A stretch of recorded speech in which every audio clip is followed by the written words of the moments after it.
Now, of the many astronomical metaphors in the Bible, one of the most important has to do with the ages. Throughout the scriptures, there are numerous references to the age. In order to understand this, we need to be familiar with a phenomenon known as the precession of the equinoxes. The ancient Egyptians, along with cultures long before them, recognized that approximately every 2150 years, the sunrise on the morning of the spring equinox would occur in a different sign of the zodiac. This has to do with a slow, angular wobble that the Earth maintains as it rotates on its axis. It is called a precession because the constellations go backwards rather than through the normal yearly cycle. The amount of time it takes for the precession to go through all 12 signs is roughly 25,765 years. This is also called the Great Year, and ancient societies were very aware of this, and they referred to each 2150-year period as an age. From 4300 BC to 2150 BC, it was the age of Taurus, the bull. From 2150 BC to 1 AD, it was the age of Aries, the ram. And from 1 AD to 2150 AD, it is the age of Pisces, the age we are still in to this day. And in and around 2150, we will enter the new age, the age of Aquarius. Now, the Bible reflects, broadly speaking, a symbolic movement through 3 ages while foreshadowing a 4th. In the Old Testament, when Moses comes down Mount Sinai with the 10 Commandments, he is very upset to see his people worshiping a golden bull calf.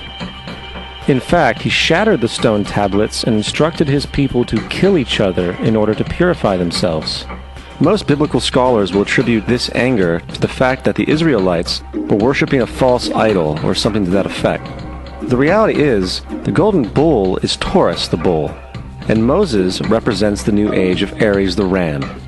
This is why Jews even today still blow the ram's horn. Moses represents the new age of Aries, and upon the new age, everyone must shed the old age. Other deities mark these transitions as well, such as Mithra, a pre-Christian god who kills the bull in the same symbology. Now Jesus is the figure who ushers in the age following Aries, the age of Pisces, or the 2 fish. Fish symbolism is very abundant in the New Testament. Jesus feeds 5,000 people with bread and 2 fish. When he begins his ministry walking along Galilee, he befriends 2 fishermen who follow him. And I think we have all seen the Jesus fish on the back of people's cars. Little do they know what it actually means. It is a pagan astrological symbolism for the sun's kingdom during the age of Pisces. Also, Jesus' assumed birth date is essentially the start of this age. At Luke 22:10, when Jesus is asked by his disciples where the next Passover will be after he is gone, Jesus replies, "Behold, when ye are entered into the city, there shall a man meet you, bearing a pitcher of water. Follow him into the house where he entereth in." This scripture is by far one of the most revealing of all the astrological references. The man bearing the pitcher of water is Aquarius, the water bearer, who is always pictured as a man pouring out a pitcher of water. He represents the age after Pisces, and when the sun, God's Son, leaves the age of Pisces, Jesus, it will go into the house of Aquarius, as Aquarius follows Pisces in the precession of the equinoxes. All Jesus is saying is that after the age of Pisces will come the age of Aquarius.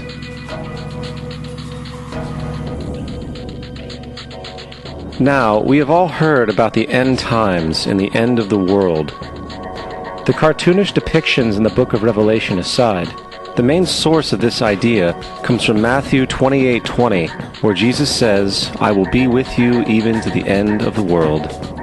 However, in the King James Version, world is a mistranslation, among many mistranslations. The actual word being used is eon, which means age.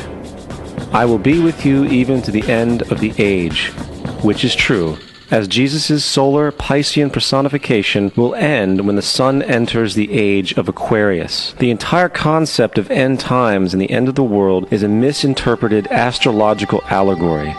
Let's tell that to the approximately 100 million people in America who believe the end of the world is coming. Furthermore, the character of Jesus being a literary and astrological hybrid is most explicitly a plagiarization of the Egyptian sun god Horus. For example, inscribed about 3,500 years ago on the walls at the Temple of Luxor in Egypt are images of the Annunciation, the Immaculate Conception, the birth, and the adoration of Horus. The images begin with Thoth announcing to the Virgin Isis that she will conceive Horus, then Neph, the Holy Ghost, impregnating the Virgin, and then the virgin birth and the adoration. This is exactly the story of Jesus' miracle conception. In fact, the literary similarities between the Egyptian religion and the Christian religion are staggering.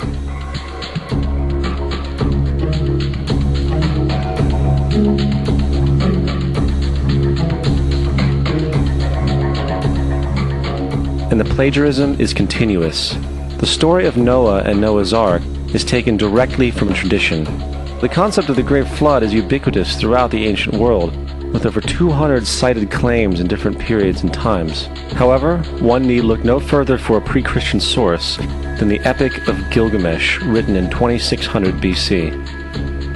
This story talks of a great flood commanded by God, an ark with saved animals upon it, and even the release and return of a dove, all held in common with the biblical story, among many other similarities.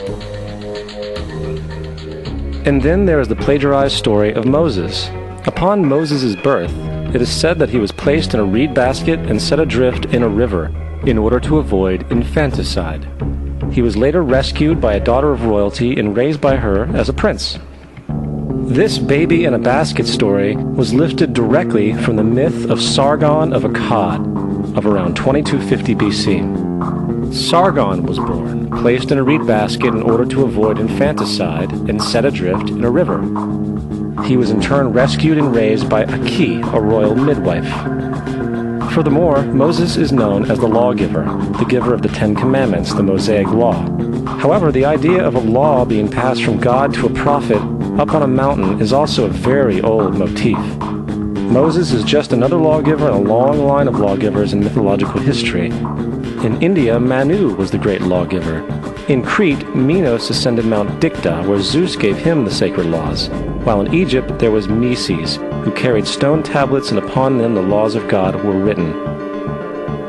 Manu, Minos, Meses, Moses. And as far as the Ten Commandments, they are taken outright from spell 125 in the Egyptian Book of the Dead. What the Book of the Dead phrased, "I have not stolen," became "Thou shalt not steal." "I have not killed," became "Thou shalt not kill." "I have not told lies," became "Thou shalt not bear false witness," and so forth. In fact, the Egyptian religion is likely the primary foundational basis for the Judeo-Christian theology. Baptism, afterlife, final judgment, virgin birth, death and resurrection, crucifixion, the Ark of the Covenant, circumcision, saviors, Holy Communion, Great Flood, Easter, Christmas, Passover, and many, many more are all attributes of Egyptian ideas long predating Christianity and Judaism. Justin Martyr, one of the first Christian historians and defenders, wrote, "When we say that he, Jesus Christ, our teacher, was produced without sexual union, was crucified and died and rose again and ascended into heaven, we propound nothing different from what you believe regarding those who you esteem sons of Jupiter." In a different writing, Justin Martyr said, "He was born of a virgin, except this in common with what you believe of Perseus." It's obvious that Justin and other early Christians knew how similar Christianity was to the pagan religions. However, Justin had a solution. As far as he was concerned, the devil did it. The devil had the foresight to come before Christ and create his characteristics in the pagan world. Fundamentalist Christianity, fascinating. These people actually believe the world is 12,000 years old. Swear to God. I actually asked one of these guys, okay, dinosaur fossils. He says, Dinosaur fossils? God put those here to test our faith.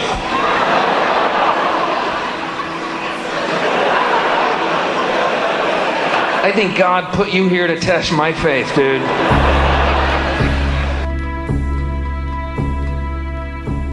The Bible is nothing more than an astrotheological literary hybrid, just like nearly all religious myths before it. In fact, the aspect of transference of one character's attributes to a new character can be found within the book itself. In the Old Testament, there is the story of Joseph. Joseph was a prototype for Jesus. Joseph was born of a miracle birth. Jesus was born of a miracle birth. Joseph was of 12 brothers. Jesus had 12 disciples. Joseph was sold for 20 pieces of silver. Jesus was sold for 30 pieces of silver. Brother Judah suggests the sale of Joseph. Disciple Judas suggests the sale of Jesus. Joseph began his work at the age of 30. Jesus began his work at the age of 30. The parallels go on and on. Furthermore, is there any non-biblical historical evidence of any person living with the name Jesus, the son of Mary, who traveled about with 12 followers, healing people and the like? There are numerous historians who lived in and around the Mediterranean, either during or soon after the assumed life of Jesus. How many of these historians document this figure? Not one. However, to be fair, that doesn't mean defenders of the historical Jesus haven't claimed the contrary. 4 historians are typically referenced to justify Jesus' existence. Pliny the Younger, Suetonius, and Tacitus are the first 3. Each one of their entries consists of only a few sentences at best, and only refer to Christus or the Christ, which in fact is not a name but a title. It means the Anointed One. The 4th source is Josephus, and this source has been proven to be a forgery for hundreds of years. Sadly, it is still cited as truth. You would think that a guy who rose from the dead and ascended into heaven for all eyes to see and performed the wealth of miracles acclaimed to him would have made it into the historical record. It didn't, because once the evidence is weighed, there are very high odds that the figure known as Jesus did not even exist.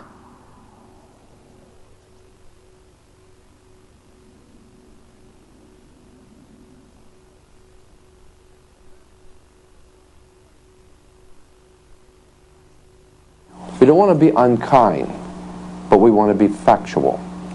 We don't want to cause hurt feelings, but we want to be academically correct in what we understand and know to be true. Christianity just is not based on truth. We find that Christianity was in fact nothing more than a Roman story, developed politically. The reality is, Jesus was the solar deity of the Gnostic Christian sect, and like all other pagan gods, he was a mythical figure.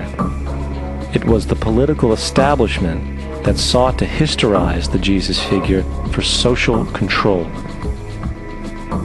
By 325 AD in Rome, Emperor Constantine convened the Council of Nicaea. It was during this meeting that the politically motivated Christian doctrines were established, and thus began a long history of Christian bloodshed and spiritual fraud. And for the next 1600 years, the Vatican maintained a political stranglehold on all of Europe, leading to such joyous periods as the Dark Ages, along with enlightening events such as the Crusades and the Inquisition.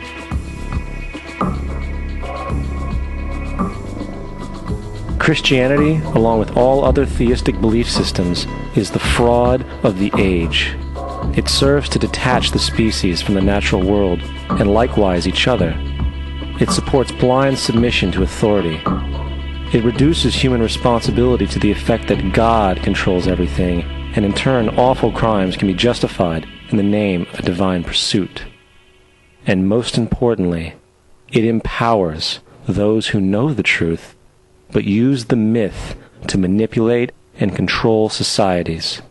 The religious myth is the most powerful device ever created and serves as the psychological soil upon which other myths can flourish. A myth is an idea that, while widely believed, is false. In a deeper sense, in the religious sense, A myth serves as an orienting and mobilizing story for a people.